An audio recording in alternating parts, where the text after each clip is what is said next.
Hola, en el día de hoy les vamos a hablar acerca de las temáticas abordadas en el primer corte en la materia de psicopatología. Mi compañera Laura Ponce y mi persona Juliet Trejos. ¿Qué es la psicopatología? Es aquella disciplina cuyo objeto de estudio son las conductas anormales o desviadas y que presta especial interés a la naturaleza u orígenes de los comportamientos patológicos. A lo largo de la historia, la psicopatología y el concepto mismo de enfermedad mental ha evolucionado en función del momento histórico y de las circunstancias culturales de cada sociedad. Tanto la conducta normal como el modo en que debería ser tratada se han entendido de distintas formas desde la antigüedad hasta nuestros días. En las sociedades primitivas consideraban el comportamiento anormal como un tipo de expresión de espíritus malignos o como resultado del castigo divino. En las civilizaciones preclásicas encontramos que en la cultura mesopotámica los espíritus vigilaban los actos de los hombres y los castigaban según sus malas acciones y le enviaban además enfermedades, que una de ellas era la locura, que resultaba ser una intervención del demonio.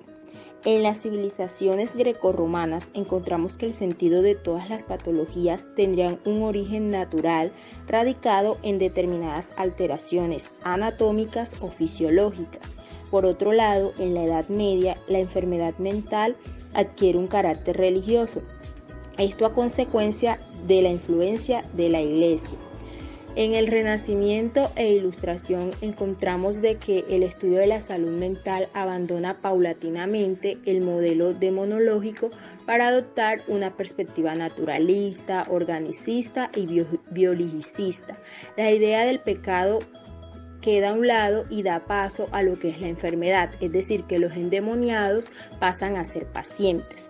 Por otro lado, en la actualidad podríamos decir de que se intenta no aislar al enfermo mental de la sociedad y que como tal existe una fragmentación de la psicopatología en modelos y escuelas, además del establecimiento de nosologías y sistemas diagnósticos.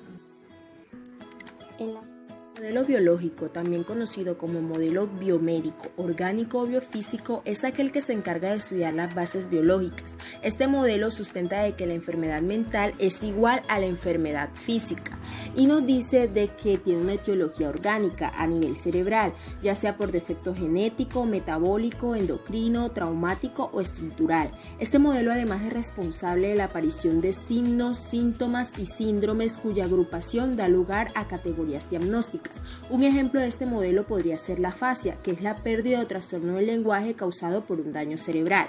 El modelo psicodinámico, por su parte, se apoya principalmente en las obras de Freud y fundamenta de que la conducta humana y su desarrollo se determina mediante hechos, impulsos, deseos, motivos y conflictos que se encuentran en la mente y los cuales son denominados intrapsiquismos.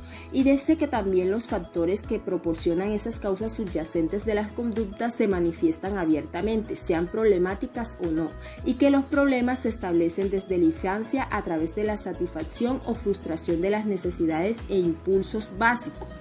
El modelo conductual es aquel que se centra en los fenómenos objetivos, así como también en las relaciones causales entre el ambiente y la conducta.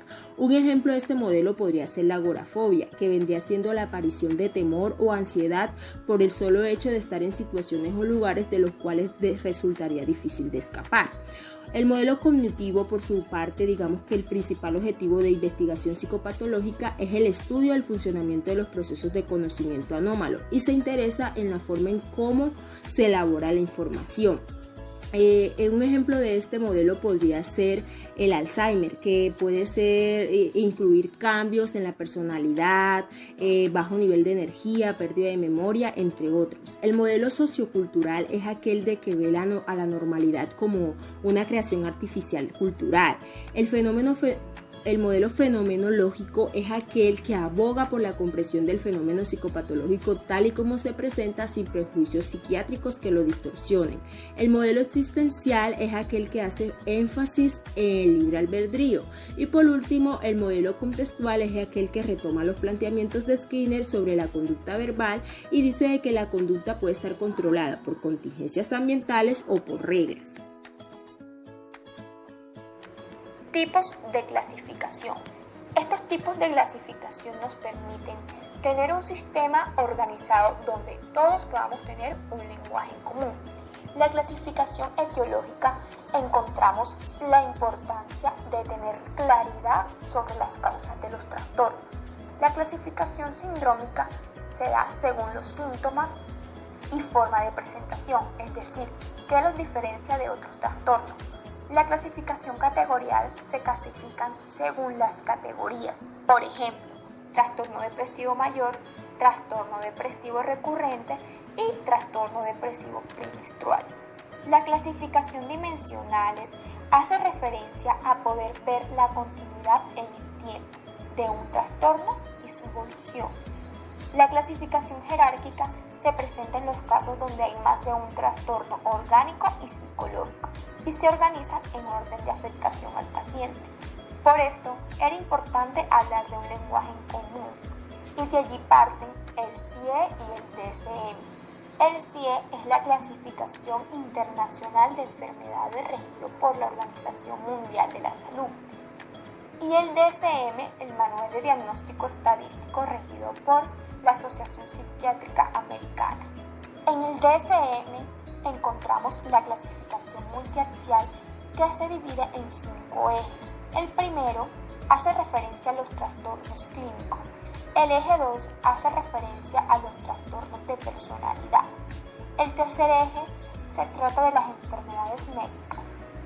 Cuarto eje habla de los problemas psicosociales y medioambientales.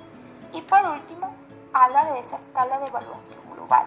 Asimismo, nos presenta una clasificación multiaxial, que es una evaluación y ejes no axiales que hace una integración de los ejes anteriores y toma como referente el CIE y se divide en 3 apartados. Apartado número 1 hace referencia a los trastornos clínicos y trastornos de la personalidad. Apartado 2 hace referencia a las enfermedades médicas y a los elementos psicosociales. Apartado 3 se constituye por el WADAS, Manual para Evaluación. La personalidad es un conjunto de pensamientos, sentimientos, actitudes y conductas que son más habituales en las personas y que éstas se mantienen estables a lo largo del ciclo vital. La personalidad está constituida por temperamento y carácter. El temperamento es un conjunto de rasgos determinados mayormente por la biología de una persona. Por ejemplo, las personas de temperamento colérico se caracterizan por ser enérgicas, proactivas e independientes. El carácter es esa mezcla de valores, actitudes, sentimientos y se refiere a cómo una persona percibe a los demás y a las demás cosas influenciada por factores culturales de la teoría psicodinámica. El teórico más importante de esta teoría es Freud. Planteaba que la conducta de una persona es el resultado de todos esos procesos psicológicos que operan dentro de un sujeto y que por lo general es fuera de la conciencia. Para Freud, la personalidad se constituye a partir del desarrollo psicosexual. Este desarrollo se divide en 5 etapas. La primera, etapa oral; la segunda, etapa anal; la tercera, etapa fálica; la cuarta, etapa de latencia; y quinta, etapa genital. Teoría neopsicoanalítica. Nace a partir de que teóricos como Carl Jung se rebelaron ante ideas de Freud, proponiendo así sus propias ideas sobre la personalidad y presentando una vista más óptima y motivadora. Jung dividió los tipos de personalidad en introvertido y extrovertido, y a partir de aquí construyó los tipos de personalidad. Cuando habla de introvertido hace referencia a esas personas que son tímidas, y cuando nos habla de extrovertido son esas personas que se caracterizan por ser sociales. La teoría basada en el ciclo vital. Esta teoría centra su atención en el desarrollo de la personalidad a lo largo del tiempo. Erik Erikson trata de explicarlo a través de 8. La teoría de las etapas vitales de Erik Erikson se divide en 8 y se basa en la idea de que cada ciclo parte de un conflicto que debemos superar para avanzar social y psicológicamente. La teoría de los rasgos genética de la personalidad hace referencia a que un rasgo es una característica o cualidad distintiva de las personas. que según la presente teoría suelen ser fijos, es decir, son determinantes y estables, independientemente de la situación en la que nos encontremos. La historia clínica es un documento en el cual se obtiene información acerca de la evolución y la valoración del paciente, la cual nos sirve como base para dar un diagnóstico, y este se va a complementar con las observaciones realizadas en la entrevista. La entrevista es una técnica de recolección de datos y una herramienta al momento de evaluar al paciente, en la cual no solamente se quieren obtener datos específicos, sino más bien tener información acerca de cómo el paciente percibe su propio malestar por el cual consulta. Hola, buenos días. Toma asiento, por favor. Gracias. ¿Cómo estás, Giselle? ¿Está bien si te llamo así? Sí, está bien. Bueno, te voy a hablar un poco acerca de lo que se trata esto.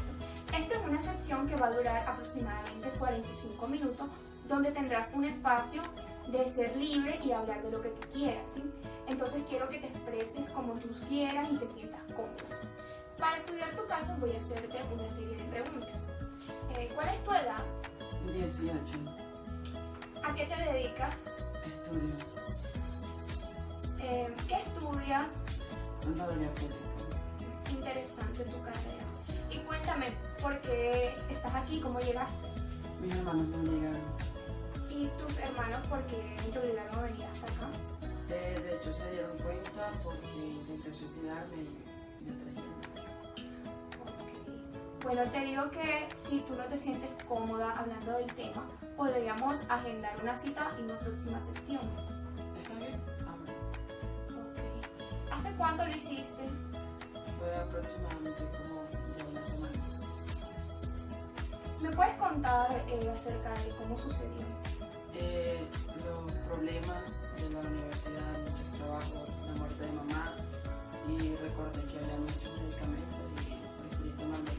No tenía como muchas ganas de vivir. Bueno, Giselle, te cuento de que tus hermanos hicieron muy bien al traerte aquí, tomaron una buena decisión para que nosotros podamos intervenir de manera eficiente contigo. Entonces, agradezco mucho que estés aquí, esto ha sido de mucho avance, el solo hecho de que lo hayamos comentado es significativo, ¿verdad? Entonces, agradecerte tu confiabilidad y por lo tanto necesito que me firmes un consentimiento informado que tú vas a leer muy detalladamente. Gracias. Gracias. Hola, el examen mental es aquella entrevista en la cual se pueden explorar todas aquellas áreas de función mental. Estas son algunas preguntas que podemos realizar para poder detectar alteraciones mentales. El primer aspecto a evaluar es la apariencia en general. Aquí podemos ver la apariencia física, si tiene joyas, su forma de interactuar con los demás y también su higiene personal. Luego podemos preguntar por su estado de ánimo. Dime, ¿cómo te encuentras? La verdad, más o menos. He estado desanimado y triste. Esta pregunta nos podrá dar indicios de depresión, manías o júbilo. Es por eso que pasaremos al afecto. El afecto no es más que esa forma en cómo se expresan los estados de ánimo. También es importante evaluar la actividad motora. Esta puede ser muy leve o muy activa. Es por eso que le podemos preguntar. Últimamente, ¿cómo te has sentido? ¿Qué actividades has realizado? O preocupado, pero no estoy bien. Últimamente no he estado muy activo, estoy un poco desanimado. La hiperactividad puede asociarse con consumo de drogas y los temblores con ansiedad. En la percepción también podemos preguntar si ha escuchado voces o ha tenido experiencia fuera de lo normal. Alucinaciones nos sugieren esquizofrenia y las auditivas problemas en el lóbulo temporal. En cuanto al pensamiento podemos hacer preguntas como ¿cuál? Pues podríamos preguntarle, ¿últimamente has tenido pensamientos que no salen de tu mente? Últimamente pienso que todo va bien. Aquí podremos analizar delirios de grandeza, preocupaciones y baja autoestima.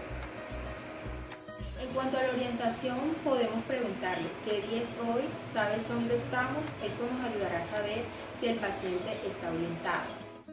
Podemos decirle refranes para ver su nivel de interpretación o abstracción. También es importante analizar si el paciente es consciente de su estado. Para ello, una buena pregunta sería: ¿y crees que necesitas ayuda profesional?